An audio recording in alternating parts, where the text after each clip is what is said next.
Do you ever find yourself completely distracted and you started out doing one thing and you end up doing another thing? Or you set out to do something the beginning of this year and you see that you're going in a completely different direction right now. If that's you, you're not alone. Do this exercise with me. Let's go to step one. I need you to name the intrusion. What is it? Because it could be different things, a distraction could be a person, a distraction could be a habit, a distraction could be an expectation of somebody, it could be a fear. But I need you to write that down. What is it that is tempting you and keeping you off of your focus? And once you've done that, let's go to step two. In step two, what we're going to do is place the distraction. Okay.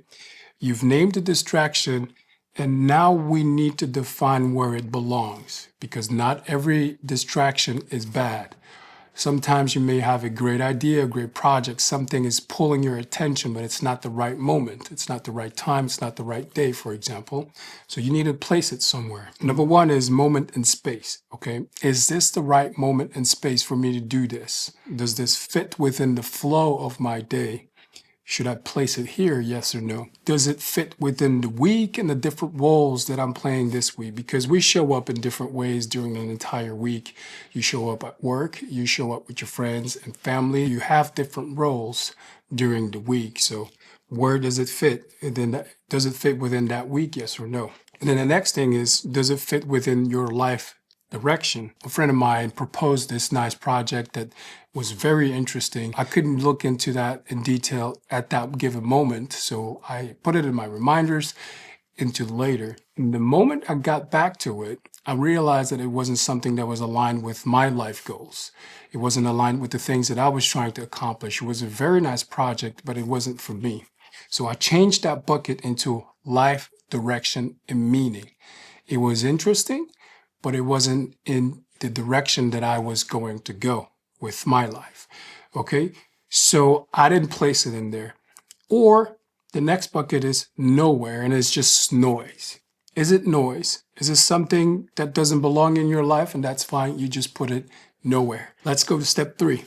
I would let things just distract me in the moment and I would pick it up, my phone, for example, or I would let anyone into the gate and speak to me or pick up any single phone call, all of the above.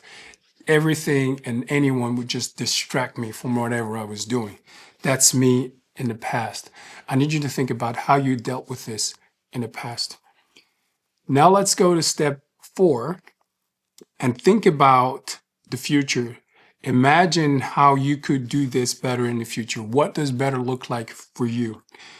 For example, I would prepare myself to not have any distractions for whatever I'm about to begin to do.